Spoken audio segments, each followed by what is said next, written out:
the sweet chin music. And I only beat over cake like fruit. It's the robber and then over MIW go hard like. Where do we come from? What do we do? Dissect matches and break down moves. You're tuned into an interlude. When I look into the middle of your mind, that's an interview. Independent, you better get with the movement. We only winning, we never been in the losing. Subscribe to the channel on YouTube and see us on the news. Hey, what's going on? How's everybody doing? Welcome to Michigan Independent. Is it Michigan Independent Weekly this time? Yes. Tuesday. Which show are we doing? What's going on today? Just read it, man. What's my name? Who am I? One too many Debski at the beginning of the show. It's too many Debskis. But welcome to Michigan Independent Weekly. Of course, it is Tuesday, as we discussed, and it's May 11th, which means already it's time for MIW, and more importantly, it's episode 82 of MIW. Holy tamale! But I am the leader. No, I am not the leader. He is the leader of the MIW. Well, can we call it the MIW Whiteboard Army? Let's do that. The MIW Whiteboard Well, he Army. does sponsor it. I mean, here we go. Right. The Flavor General, Josh Harper. Also, the mouthpiece, the real deal heel, Danny Beals. And I'm the guy who keeps this well-oiled machine, I guess you could say, running, and these two from getting us all canceled, because that's a thing now, Cody Fleming.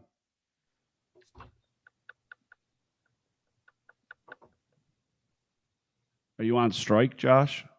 You told me to shut my pie hole. Oh, I'm sorry. Open your pie hole.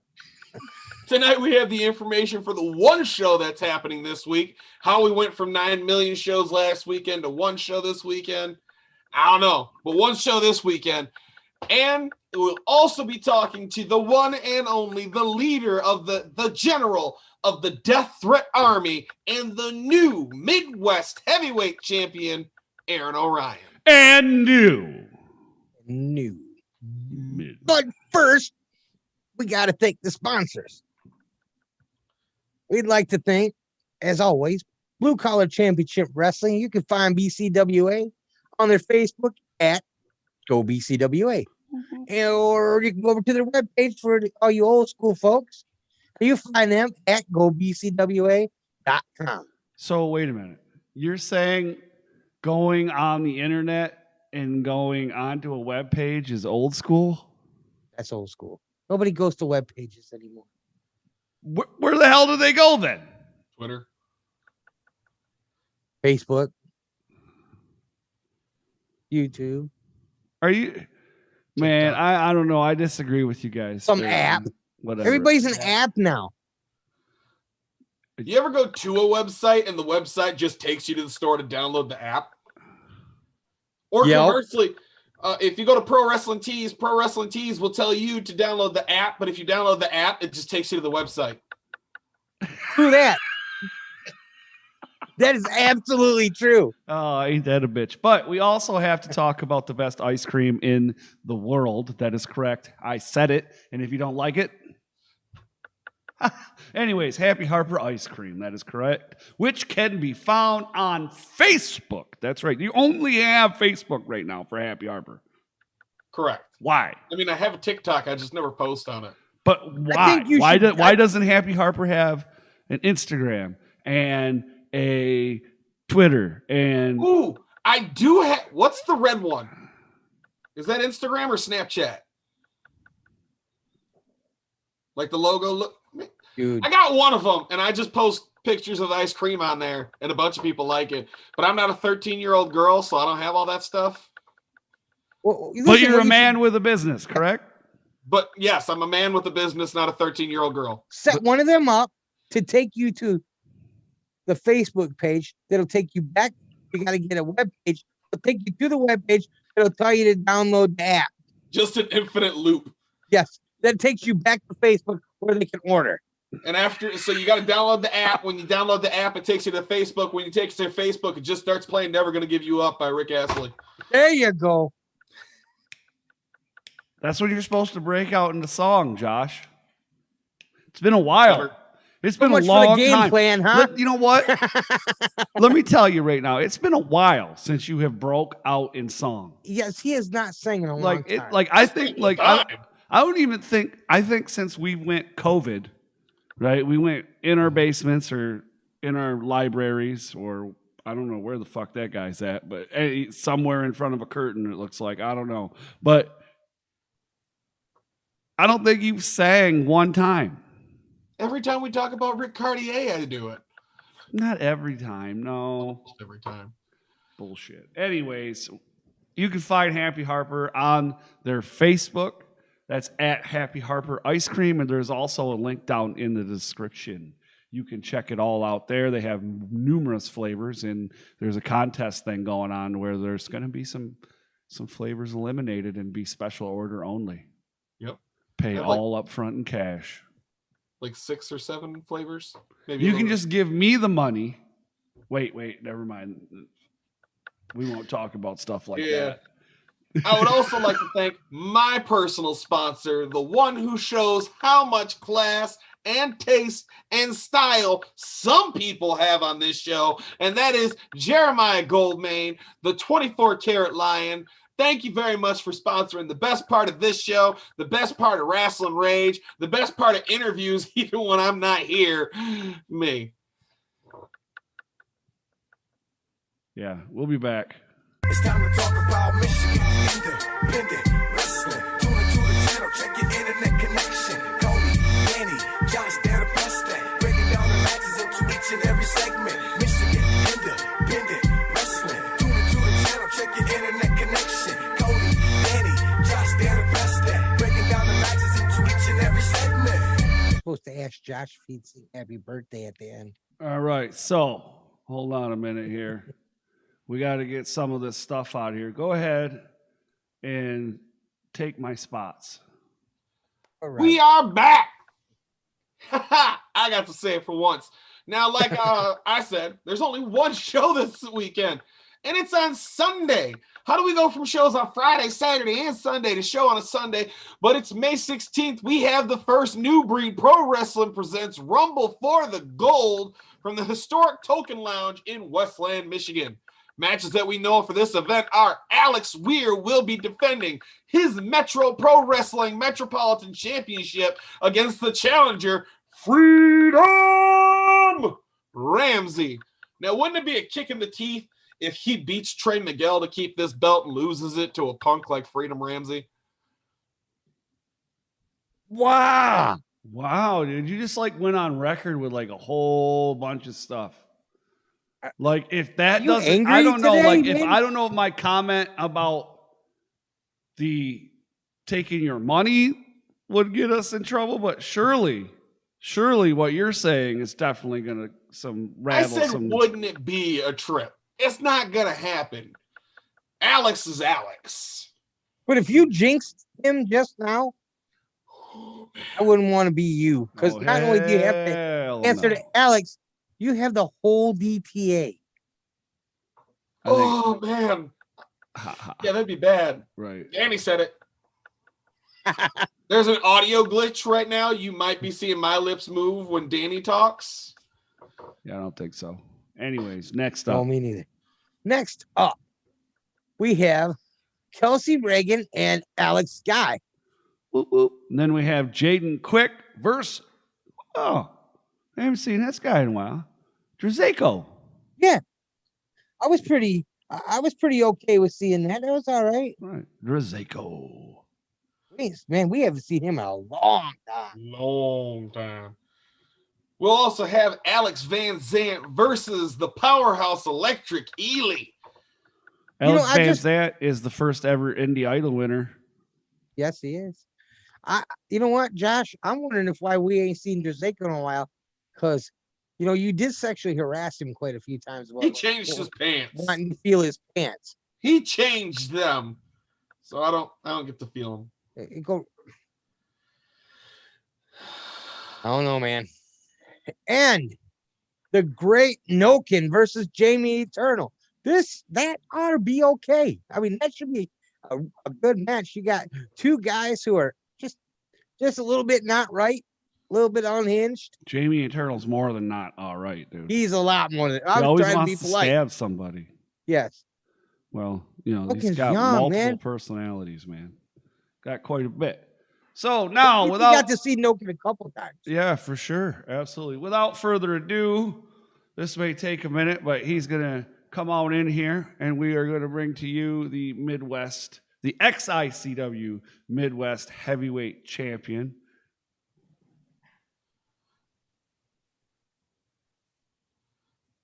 There you go, man. Can you hear us? Oh, I can hear you. Can you hear me? now Yep. we can. Now we can. There Cody we go. messed it up. Wow, me? I didn't mess nothing up. You guys are always messing something up. So, You don't anyways, even have the thing to control it. So much for the well-oiled machine. All right, both of you are going to be fired, and you can get the extra 300. All right. So, all right. Anyways, first question, my man. Thank you for coming on and welcome. But I want to ask, and so everybody knows, how is Wyatt doing? He's still in therapy 3 times a week for a couple hours a day, and he's doing school, and he's basically just kind of getting back to normal now. He still has a lot of issues with his coordination, but like personality wise and all that kind of shit, he's still the same old kid, just with a couple of little issues. Right. Okay. Awesome. Well, that's awesome that he's doing very well, and we Absolutely. we're glad for that for sure. My question for you is, you did a Facebook post about this the other day. How did you get in shape so quick? Like, you look like an action figure right now. What did you do to get in that kind of shape that fast? I mean, just gym wise, I started going to the gym and doing 30 minutes of cardio a day, no matter what, every day, 7 days a week. That never stopped. So that was every day, no matter if I was sore, tired, anything. And then I started working out. I got a lot of help from Karam. Like we'd work out together. I'd get a lot of different advice from him and stuff. And I started driving down to where he lives. We would spend some time together, just kind of keeping both of us focused, but kind of keeping my head clear at the goal that I had. And the other stuff was just like eating better and just being better in general. Like, and it was one of those things that, like, you're supposed to do it. You have to, like, you're supposed to be disciplined at it. And it's like, it's just one of those things where you're like, your brain doesn't do it and it won't make you do it. And then for me, it was just like one day it just switched over and I was like, fuck this, man. Like, I owe myself an explanation of why I'm not living up to my potential and I'm not doing the things that I'm supposed to do. And that was basically like 2 months ago. And from then I've just been going hard as shit, trying to get back to where I was in like early 2019, and then also get to better than I was. Nothing wrong with that. No, not at all. Not at all. Man. Well, now we know, Josh. There goes our excuse. I can't work out with Karam. That's my excuse now. Yeah, you're right. You can't, because you say that. You can't. Exactly. When you say you can't, you won't. Yep. My question is, how is winning the Midwest Championship differ, or does it differ from winning some of the other championships that you've won, not only on a personal level, but because of everything you've been through in the last year or so, but being a part of the history of that title? Oh, I think for me, it's way more on a personal level. I did a promo trying to hype up the match when we still thought it was going to be a ladder match. And I essentially said, like, when I first started, when I was 18, 19 years old, I went down to XI and I was basically told by 4 or 5 guys that I didn't belong there and that I wasn't good enough and that I shouldn't be in a ring in general, just at all. That's what I was told by a couple of guys, and I won't say their names or anything. I'm sure people will know who they are, but some of those guys are my friends now, and like I have a lot of respect for them, and I would hope it's vice versa. So to be able to be in that position now, 10 years later, to be the guy who is now in charge of like carrying the company, that meant a lot to me, because it means that the times have changed and like the toxicity of the climate of the Detroit wrestling scene has changed, but also it means that I've changed. I became that guy who was good enough. I became the guy who could hold the company, who does belong. And also I was entrusted with that spot. And I feel like we fucking really delivered as well. Right, absolutely. These guys suck and weren't there, but I was there. And, that was an awesome ass match, which brings me to a great question, because I ask all the great questions here. But do you feel like the change from the ladders to the tables match worked in your favor? Anybody who knows me knows that I'm not a very coordinated guy. Most of my athleticism only happens inside of the ring, and outside of the ring, I can't even touch my toes. So it's like when the boots come on, it's like Mike, like I get some sort of like special ability where I can do the things that I can't do in my normal everyday life. So being in the ladder match was definitely a disadvantage. And then there was a lot of different like things that happened that made it change from a ladder match. And to not even saying it's a tables match would kind of be misleading because we used like 5 tables, but change into like a no DQ match that had just tables everywhere. Right. That did definitely benefit for me, even though like if you watch the match, I was the first person to go through the table. So I'm glad it wasn't a tables match. Right. Absolutely. Now, I have 2 different questions. These guys can wait. The one, as we open up and shows are starting to run this summer in Michigan, are there any plans for the Death Threat Army that you'd like to share with us, or is it kind of a watch and see? A little bit of both. So when we came back around, especially like, because, like Jack and Tommy especially, they wrestled a lot in 2020, and they really held the fort down for DTA as a whole, and Alex and Adam did as well. But those 2 were really the guys who like stepped up to the plate and really represented our brand through the entire quarantine.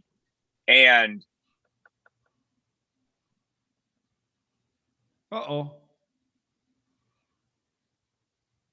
and he's gone, and he's back. There he is. okay, And he's back. But while that was happening, I took a lot of time of very similar to the time where I was in the Army and I was coming home and I had in my head, like, we got to rebuild this. We got to rebuild me. So I want to be better when I come home. Similar to how I went to Georgia when I first joined the Army, I was like, man, when I'm down in Georgia, no one knows who I am. They don't know who Aaron Orion is. They have no idea of anything that I do. And even at that time, I didn't know who Aaron Orion was. So then to be in the Army and kind of find myself on a real, actual personal level outside the ring and kind of follow the dreams that I wanted to do and the aspirations that I have of being in the military, to turn that around and then come home and kind of build DTA the first time here in Michigan, and then take this big break with all the stuff that was going on between COVID and Wyatt. The last couple of months, it was just like, man, when we come back, we got to be better. We got to do more. We got to get out more. We got to expand this brand that we are trying to build to be bigger than just a Midwest thing. And we do have a couple fancy things lined up.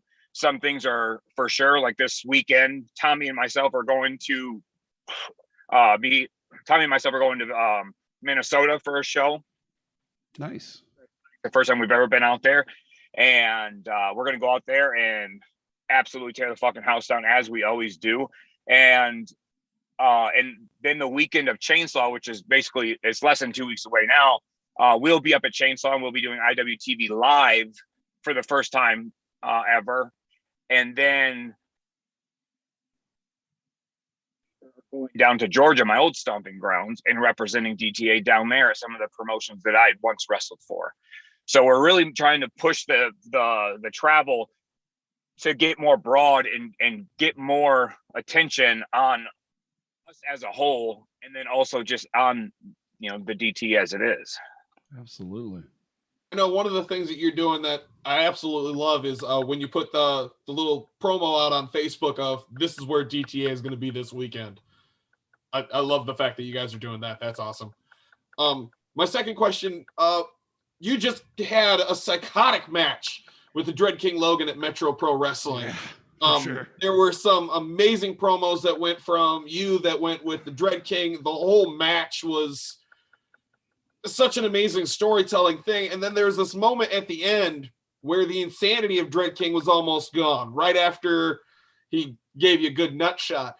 Do you think that the Dread King's losing it? Was it an act to try to catch you off your guard? What do you think? I think that it's a little bit of both. Like in hindsight, I look back on it and I see in his eye that he wants to go back to the person he was and just live a normal life. But there's something that this is like, and the reason I had reached out to him so much up to this match is because I just went through all the same shit. Like not what he's going through, but in a very similar introspective, almost feeling like alone in a situation where you don't have to feel alone. I did that for like 18 months. So when I seen that going on, I tried to reach out and be like, dude, you're not alone. I got your back. And then we ended up having this match. And then I thought, hey, this is gonna be the perfect situation to be able to be face to face in a place where he's not going to walk away. And I can actually have try to have a conversation with him. And, you know, I thought if I dropped it on his head good hard enough, then maybe some of those neurons started linking up with some other shit. So maybe he was gonna start kind of connecting the dots and fans chanting his name. And I thought maybe, hey, bigger picture now. But then there's also a small side of me that have all just been taking time to kind of get his brain unscrambled to then take advantage of my friendship and generosity. Right. Damn. Now, speaking of Metro Pro, and your match with the Dread King, I kind of wanted to address what happened after. Now,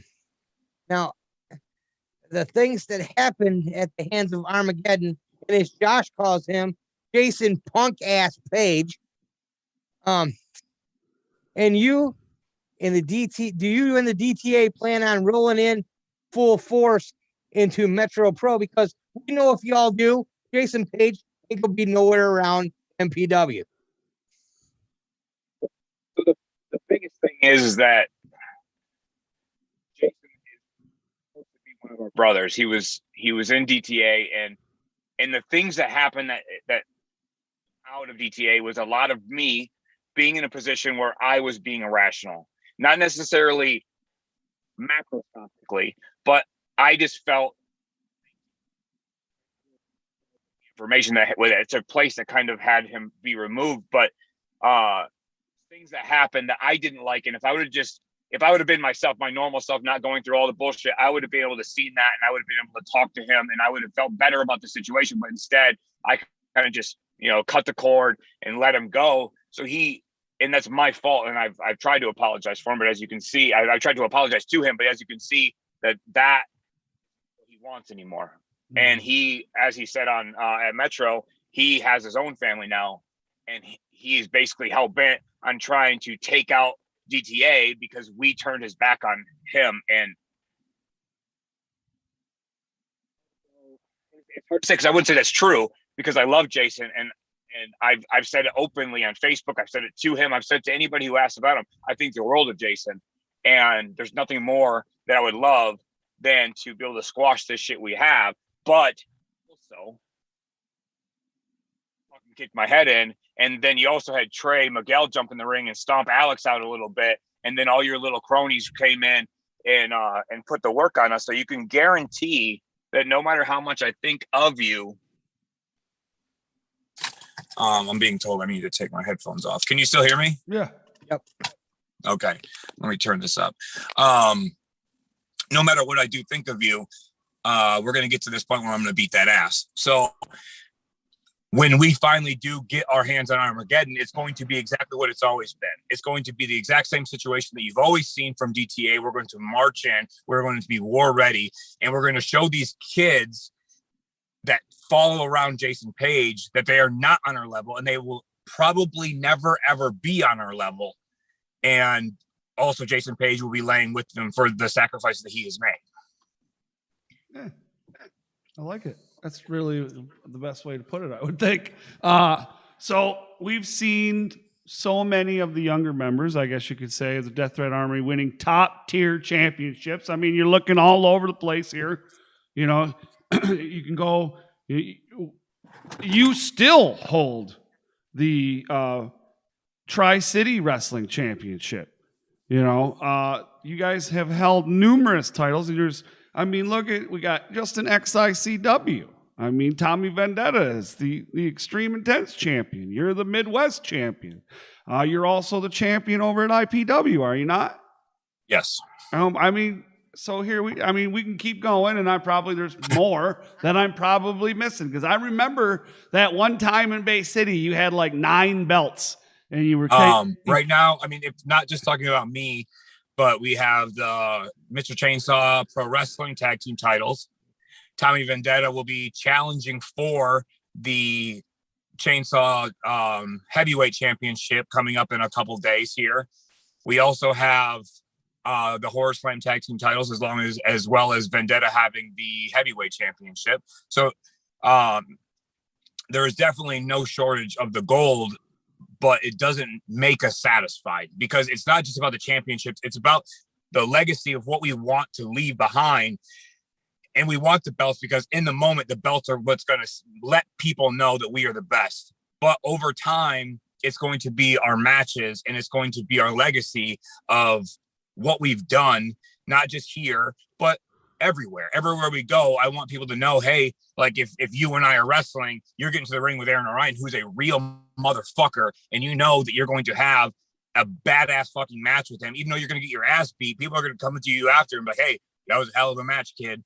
And I want that same sentiment to ring throughout every member of DTA. No matter who you step in the ring with, you're going to leave with a match that you could highlight to a promoter. You could highlight to your friends. You could show to your mom. You could do whatever you want with it, because it's going to be a top tier match, because Death Threat is above the rest, as the shirt says. Right. Absolutely. Now we have a couple people in there in the chat, and one of them is, one of your fans out there, Colton Ryder. What up, Colton? And is there any plans for you to go to AAW? And to pre-frame that a little bit, for those of you that don't know, Tommy Vendetta has premiered over there at AAW in Chicago. So that's what he wants to know. I mean, I sure hope so. So, yeah, and again, the first thing to remember is that there was 2 months ago, and even end of 2019, I was nowhere near at my peak physically to even want to be somewhere and try to be in a place like AAW, because for me, like, and it goes back to the 2 months ago wrestling Jason Page on short notice. I was embarrassed for myself, regardless of how good the match was, regardless of how good I was in the match. I was embarrassed for myself, and that was one of the big motivators to say, like, hey, get your ass back in the gym, get your life under control. And like I said, like, I owe myself an explanation, because now I'm the one who is out in front of a couple hundred fans, and now I'm the one who has to be embarrassed. And then I'm leaving a bad taste in everybody's mouth, because we're supposed to be the best. We're supposed to be DTA. We're supposed to be these bad motherfuckers. And although in the ring, my work would always speak for itself, but there was a time where I didn't look the part anymore. Where prior to that, I had wrestled for AEW. I wrestled there a couple times. And when I was, 2019 Aaron Orion, now that everything's kind of coming back together, and I'm really refinding myself and finding the drive and finding the motivation, I hope that there is going to be a time in the very near future where I could extend the olive branch and say, like, hey, AEW, I want to be on. And they can then look at me and be like, oh, this is a top tier talent.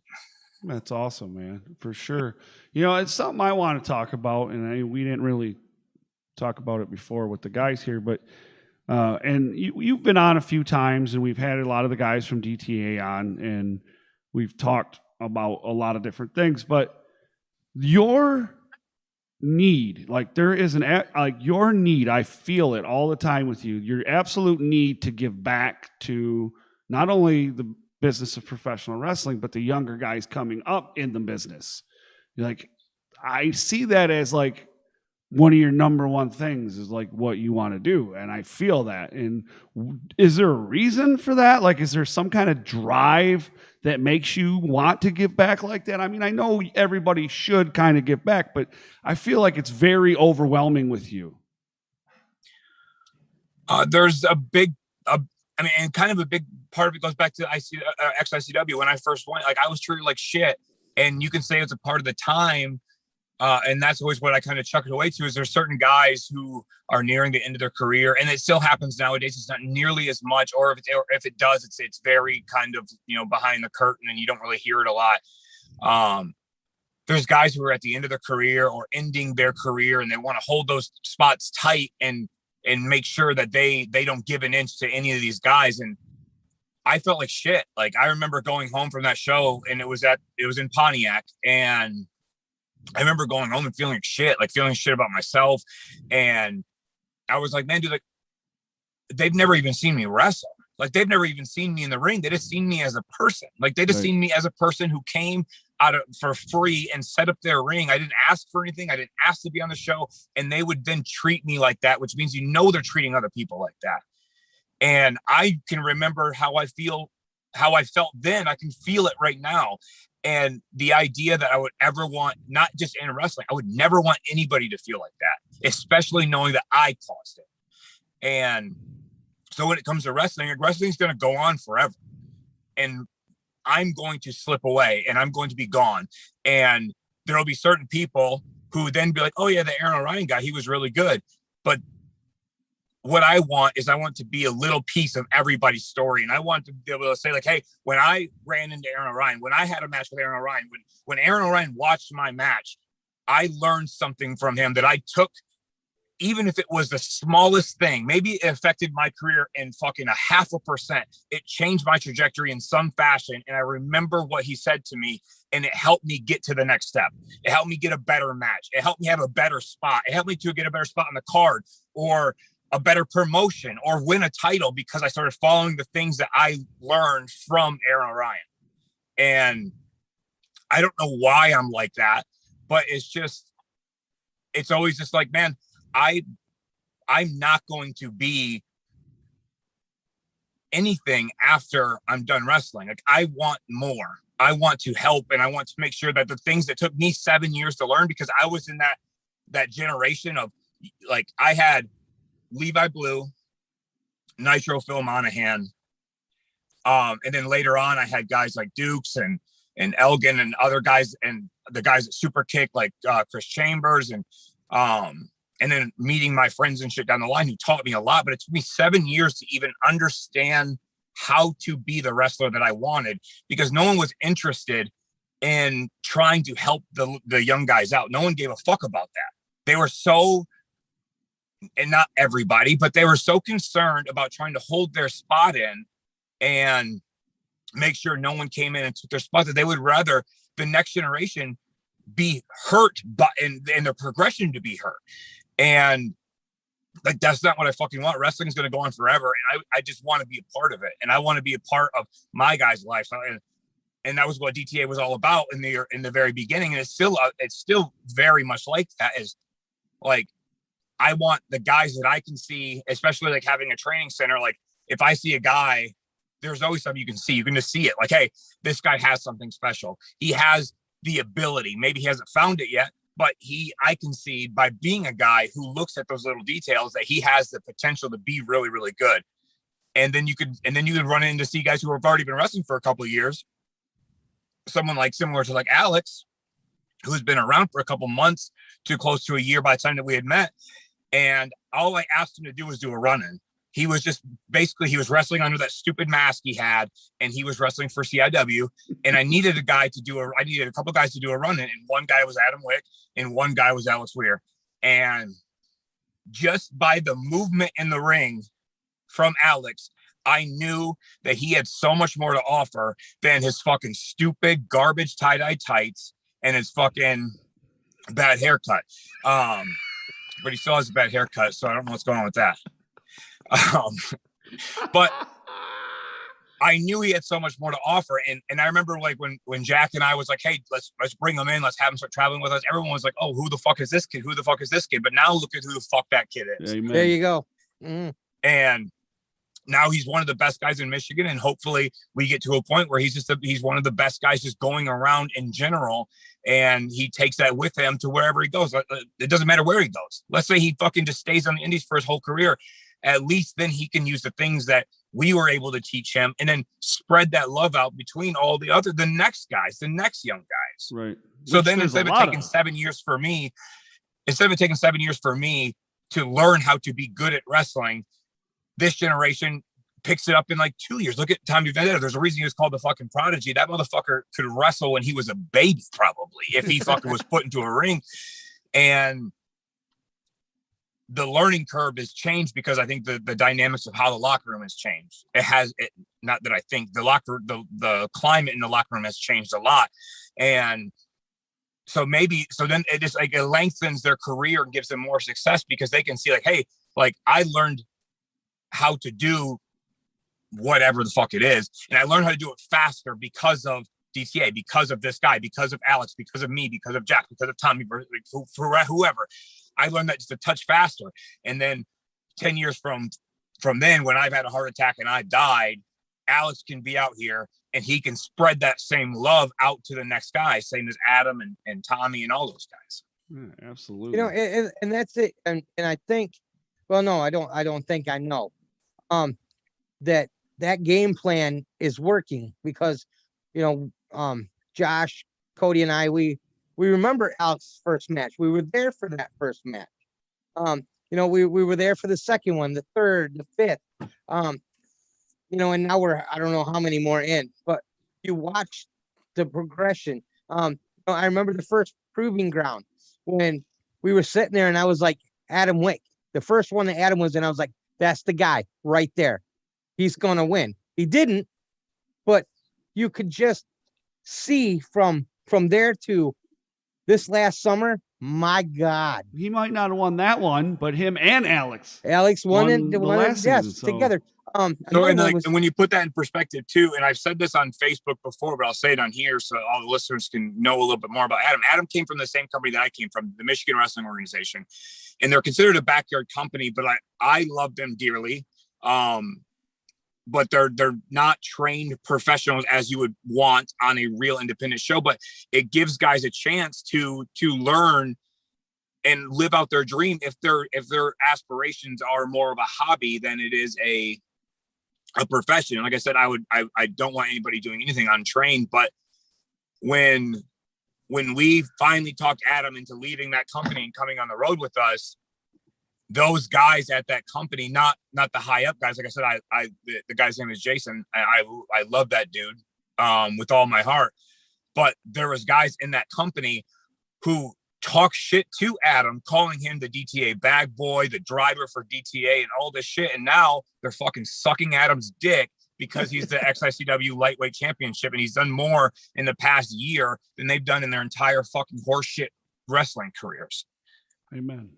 And it's because we seen something in Adam that he didn't see in himself, but now Adam's seeing it in himself, and look where he's going now. Yeah, absolutely. Absolutely. You know, and that's it. There's a few guys that we have said, oh man, when this guy finally figures out how good he really is, he's gonna blow up. You know what? How do you help somebody find that? You know, like, because I kind of understand where you're coming from, because, you know, I've taught karate and such, but in a student that doesn't believe in themselves compared to a student that does believe in themselves is two different kind of students. So, like, how in wrestling, because I can kind of relate with karate, but karate and wrestling isn't exactly the same. So how do you help somebody find that? I would say, like, although they're both physical things, they're different because there's a show aspect right of wrestling. And it's about finding yourself. I was just talking about it for myself. Like, I was Aaron Orion since I started wrestling. I was Aaron Orion when I was wrestling in my backyard when I was 15. That was my name. That was who I always was. But I didn't know who Aaron Orion was until I found myself in real life. Like, I was chasing this idea through my life between, you know, like 18 to 23, when I finally like worked up the courage to join the military. I was chasing this thing of like, I don't know who I am. And I guess at that age, you're really not supposed to know. You're supposed to be searching for it. Right. And I always knew I wanted to join the military. I always talked myself out of it. I got scared. I let my family talk me out of it. And one day I just said, you know what, fuck it. I'm going to be 50 years old and I'm going to regret that I never did it. So I'm just going to go do it. And if I hate it, then I hate it. And then I'll just come right back home and everything will be fine. And I loved it. And we still came right back home anyway. But that helped me because it like completed like the circle of who I wanted to be. And I finally felt like I was like not necessarily at peace with myself, but I felt like I knew myself better. And I think that's where the wrestling part comes in, is like, it's fine to like play a character, but if you don't connect with that character, then you're acting. And if you're not a good actor, then you're always pretending. So the whole thing is trying to find, and this is more even like on a personal level, like when you're just in the car rides, when you're in the back, when you're talking, when you're just hanging out, it's trying to find the personality traits for them that shine the brightest when you're alone. And then some of them that don't shine at all. And then you just start you start working that shit up and you start bringing it out of them, because when they're comfortable, when you're on the car ride, when you're just hanging out, same as like if you were at the karate dojo, when it's just you and a couple guys, those guys are going to act completely different when they don't feel the pressure of 100 different students staring at them. Yeah. And it's like, you find that in those people, and then you try to take those traits, if it was a video game, and you just try to start maxing those traits out by bringing that potential out of them and letting them know, like, hey, this is the best part of you. The things that make you a lovable person in real life are the same exact things that is going to make you a lovable professional wrestler. So, and it goes the other way too. The same things that make you a shitty person, the things that you bury down in real life, those are going to make you a good professional wrestler when you're out there and you use those attributes with your character.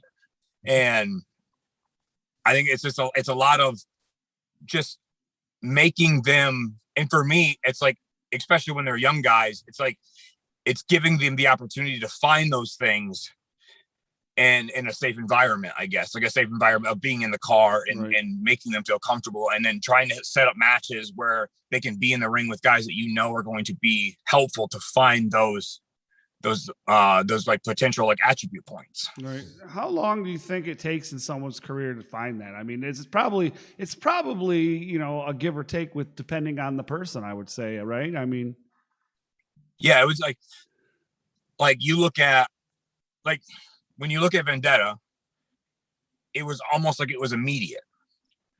And when you look at someone like Alex, it took a while, and he's still tweaking and finding himself still. And then with Adam, my whole thing is, it doesn't matter. Like, if I believe in you and you're my friend and you're my brother outside of the ring, if I believe, I believe, and I'm not going to not believe until you give me a reason to like give up on you. But in that scenario, it could take, like I said, it took me 7 years. It took me 7 years, and it took me a lot of outside of wrestling things to figure out who I wanted to be. Because when I was in the ring, especially when I was a good guy, I was pretending, I was playing wrestling, because I didn't know the things, I didn't know the attributes that I needed to fucking turn to 11, like Stone Cold Steve Austin, my dad says. Right. You know, a lot about, and we said something about martial arts, but a lot about what we talk about in martial arts is, and Alex knows this because of our belts. Our belts are midnight blue. They're not black. And the midnight blue represents the midnight sky. The midnight sky goes on forever. It's infinite. It never stops. You never should stop learning, because when you become complacent in your learning, then you die, or you're dead. You're dead in the water. How important is it to continue to keep your mind open and learn new things in training and professional wrestling? The times are always changing. In wrestling, the psychology of wrestling is always changing. So you have to be able to mend your thoughts into a position to know, like, hey, some things have changed. The way that we tell stories are tweaking percent by percent every time that, or like every year, everything is just it's changing at the slightest degree. So you have to be able to say, like, hey, I need to do this. I mean, look at like Trey Miguel is the best example. So like when he was with the Rascals, which obviously he'll always be a Rascal, but like when he was with the Rascals before the other boys went to NXT, he was just a happy, like one of the boys, very talented, obviously. Yeah. But then when he decided that he was going to stay and he wanted to stay close to his family and he didn't want to go and leave his students and all that stuff, he then also took that time to like reinvent himself. And he spent tons of fucking hours in the ring with guys like Alex Shelley and tons of other talented dudes, reinventing himself, learning how to be more technical and be more precise. And like when him and Alex wrestled the other day, I swear to God, I sat out there and I spent at least a half the match just watching Trey's feet move. Like, and I was just like, how in the fuck does he move like this? Like, how does he never is out of step. He never is stuttering around the ring. He's never off beat or off tempo of what the match is supposed to be dictating.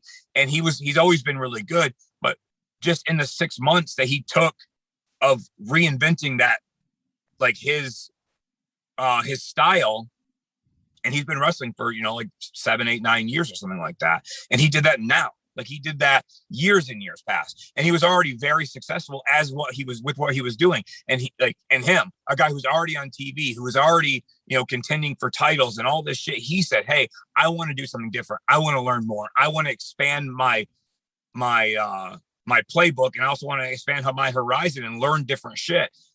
And if someone like Trey Miguel's doing that, that's a message enough for anybody, right? No matter how long you've been wrestling. The guy who's on TV, who is fucking having, A+ matches every single night, who is loved by everyone who he's ever met, decided for no reason other than for himself, like, hey, I'm going to change this shit up. I'm going to do something different. I want to reinvent myself, and I want to wrestle more of the style that I see myself as. And he did that all while he was not on top, like he has a fucking world title, but he did it all while he was on top. So if he has that drive, then why in the fuck can't we have that drive? Right. That's it. I remember one time seeing an Undertaker interview, and they were asking him, about how come he hadn't held the world title more often. And it kind of brought me to what you were talking about earlier. He said, because that means nothing. He said, there's a lot of guys who have held major championships that nobody remembers. He said, it's leaving the memories that is what's important. For people to remember who I am more than how many titles I held is so much more important. And, right. We see that with you. We see that with a lot of the DTA guys. The younger kids are starting to get it. Like you said, we see that with Trey Miguel, that whole change where, he stayed home because that's what he wanted to do. It's not he was forced to. This is what I want to do because here's what's important in life, period. Absolutely. And, now, hey, hold on. Let me get this Colton question out here. Colton has a question. He's been waiting, and I don't want to leave him wait too long. So he wants to know where does the renewed passion come from that Aaron is wrestling with? Because he has been wrestling great. I said a lot of it was just, I love wrestling, and you and I have talked about this at least once or twice. I love it, and I love it more than anything more than anything I've ever done. And there was a time where I didn't think I was going to do it again, and the idea of that, it broke me, but I felt like I had so much other things that I need to pay attention to. And I swore that if Wyatt walked out of that fucking hospital, I was going to be better, and I was going to make sure that he knew and everyone knew that this life isn't about going to work and having a fucking job and hope that you have enough vacation days saved at the end of the year that you can go and maybe have one little small trip with your family. It's about doing the shit you love. I would rather do this and fail at it than skip out on all these opportunities and be like, well, I can't go to this show because I have to work. I can't do this. I can't do that. And chase the dream and then work when I'm 60 years old and I can't do shit. I would much rather be a fucking Walmart greeter than miss out on the prime opportunities now, not just for wrestling, for everything. Like one night when Wyatt was in the hospital, my daughter came up to me and she was like, hey, I want to go see the waterfalls up in the UP. And it was like 10:30 at night. And I was like, you know what? Fuck it. Let's go. And we jumped in the car. We drove up there. We got there at like 4 a.m. We slept at a rest stop. And at 10 o'clock in the morning the next day, we were at the waterfall. And that would have never happened if I would have been so concerned about like, oh, I got to go to work. Oh, I have to do this. Oh, we can't because I'm so tired. I'm so this, I'm so that. And I refuse to miss those opportunities. And like I said, it's not just for wrestling, it's for everything. And like I said, I swore to whatever fucking, wrestling gods are out here, the great Muda, that if he got out of this shit and he got better, I'm going to do everything in my power to lead by example for my kids and for my family and for everyone who is associated with me, that it doesn't matter the bullshit you go through. Like in the span of 18 months, I lost my dad. My grandma had a fucking brain aneurysm. I left my job. I left my house. I left everything to move in with her to help take care of her. I almost got a divorce. Then my grandma died while we were there. And then 2-3 months later, Wyatt then had was diagnosed with brain cancer, and he had it removed and then just didn't wake up for like 2 fucking months. From that, if I can figure this shit out, then I hope that I could be a beacon of light or some bullshit that's going to lead everybody to do the shit that they want to do and say, fuck this shit. Like, fuck this system. Obviously, we have to make money in some capacity. We have to have a job. We have to be able to, take care of our families and shit. But there has to be a line that you have to draw in your own fucking head that says, fuck that, because my daughter's 12 or 8 years old right now. She has just a couple more years until she doesn't give a fuck about me. And I refuse to let her just sit in her room all day and let these moments go by where we could be out having a fucking conversation, walking the dog, or going camping, going to the waterfall, going to the dog park. I would much rather take this time now to spend every moment with my family and friends than work 70 fucking hours a week and not get my money's worth, and also not get my my passion out before it's too late. Absolutely.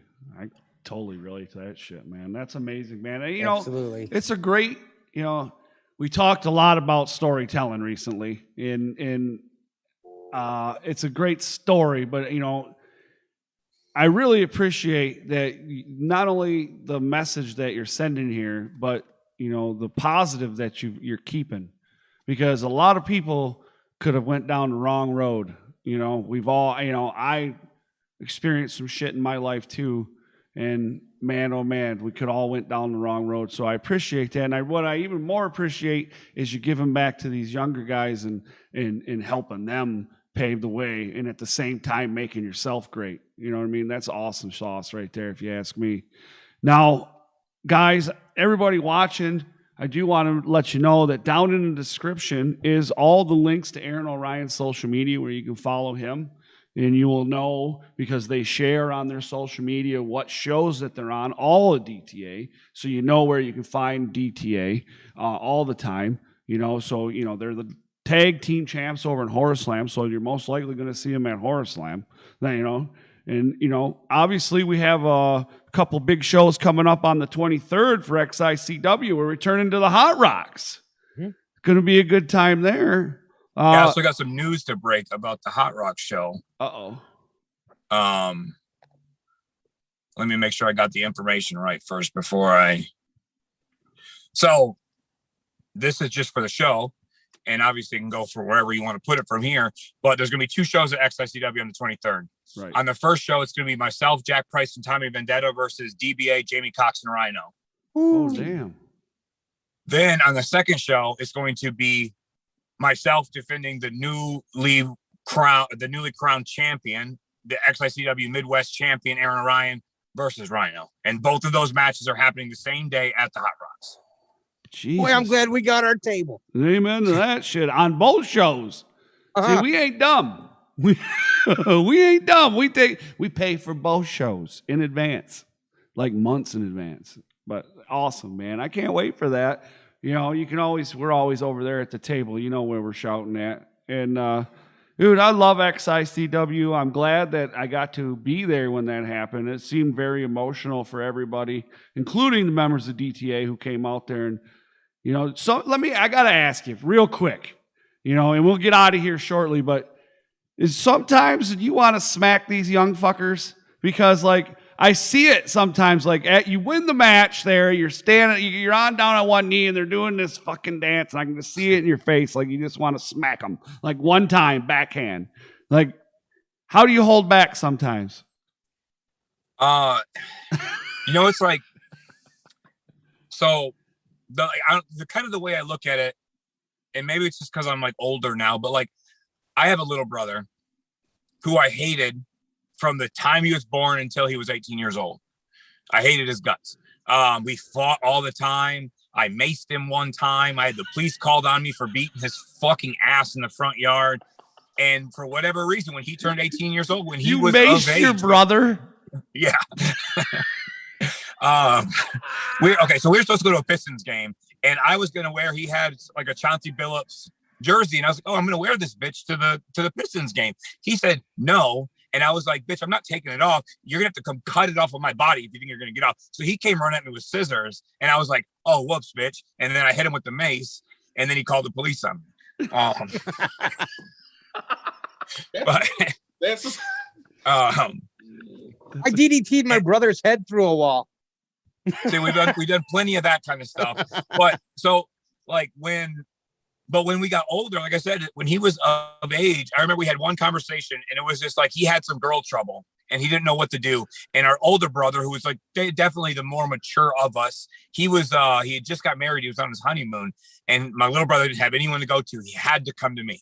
So we take this walk around the neighborhood, and we just have this really like nice talk and conversation. And then it's kind of where I learned that he wasn't the same little brother that was smashing pumpkins over his head a couple of years ago. And he had also learned that I wasn't the same older brother who hated his guts and was trying to show off for my friends when he was around. And then we just kind of came together, and we've been super close ever since. And the way I look at it now is like they always make the jokes of like, they're my sons. And in some small aspect, like they look at it like that. I look at it like they're like my little brothers on top of being like my best friends. And, so it's hard for me to hate it because it's who they are. It's just like, it's what they do, and it's who they really are in real life. And I love them, and I love them for everything. So I love them for everything they do. I accept them for when they're fucking stupid and out of their mind. I accept them when they're out making mistakes. I accept them when they're out being great. And I would not rather have that moment any other way, because what you're seeing is a very, very real and authentic action from them being fucking complete assholes.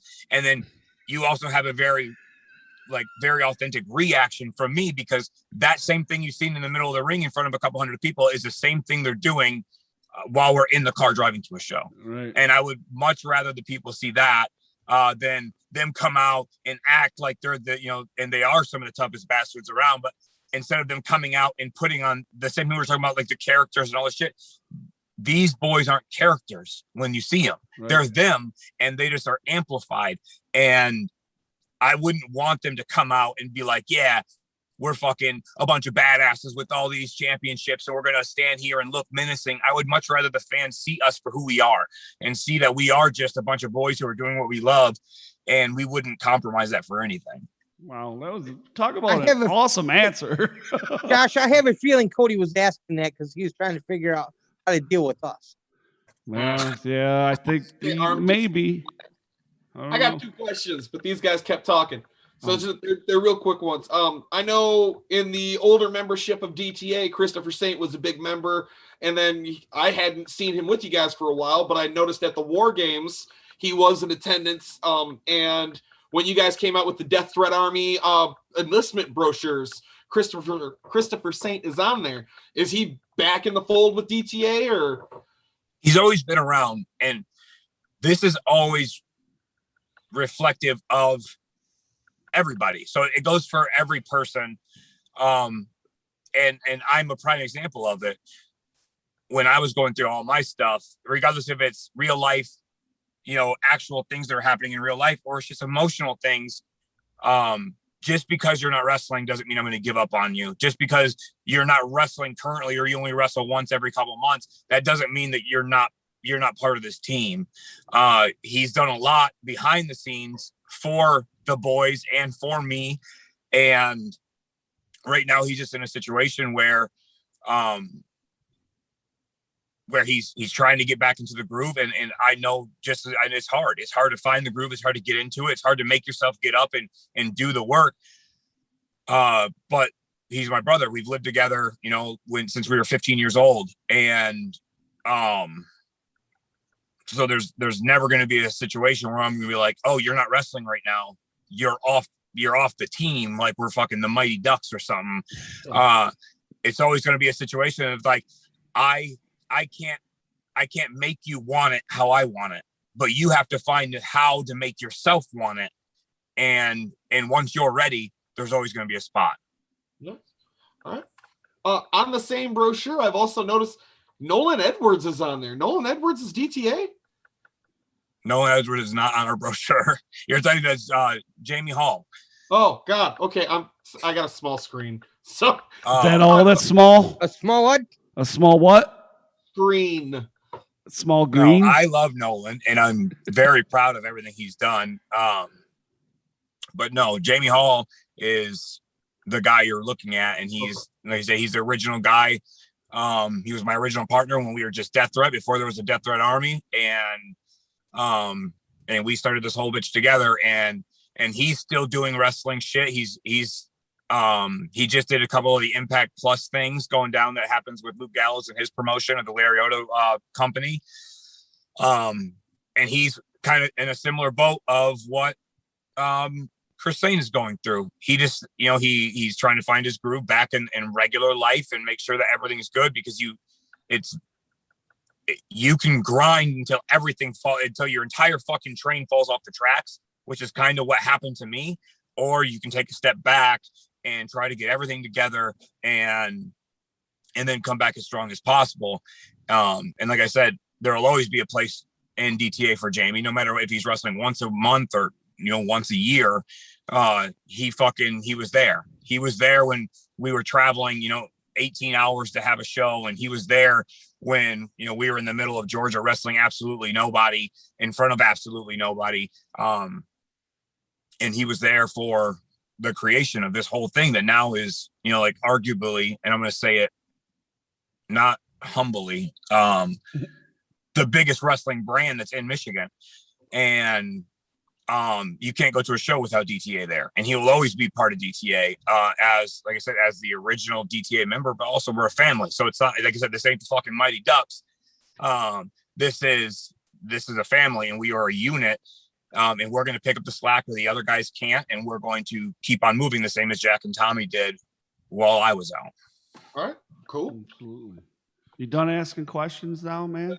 Questions. Y'all just wouldn't shut up for a minute. Oh, whatever, you fucker. Anyways, dude, I want to say thank you so much for joining us, man. Thank you, Aaron. You know, it was an absolute, it's always a pleasure to have you on. You're full of so much knowledge, and I always feel like my brain's going to pop afterwards. And I mean that in a nice way. I don't mean that in like, you know, rude or whatever, but you know, you're full of so much knowledge, and it's very obvious why the younger guys really want to listen to you, because you're full of good stuff to tell people and lead them in the right direction. We pay attention to your Facebook, and we follow you a lot. And, you know, I use some of the stuff that you put out there. So for myself sometimes, and I don't know about these two numbskulls, but you know, it is what it is. You know, guys, don't forget, what is today? Monday? Tuesday? Today's Tuesday. I was supposed to be joined by Jason Page, believe it or not, on Thursday, but something came up.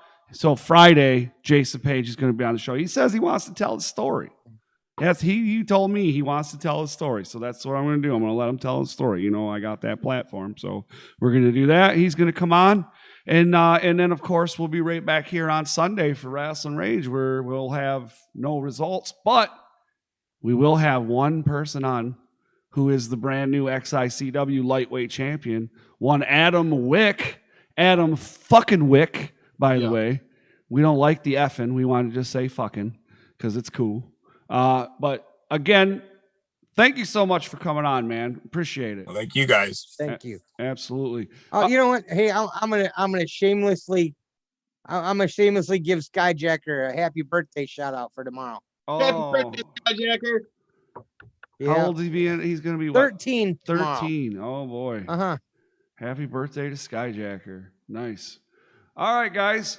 We'll see you back here on Friday for Jason Page. Thanks to Aaron, and thank you for everybody watching. Don't forget to smash the thumbs up and subscribe.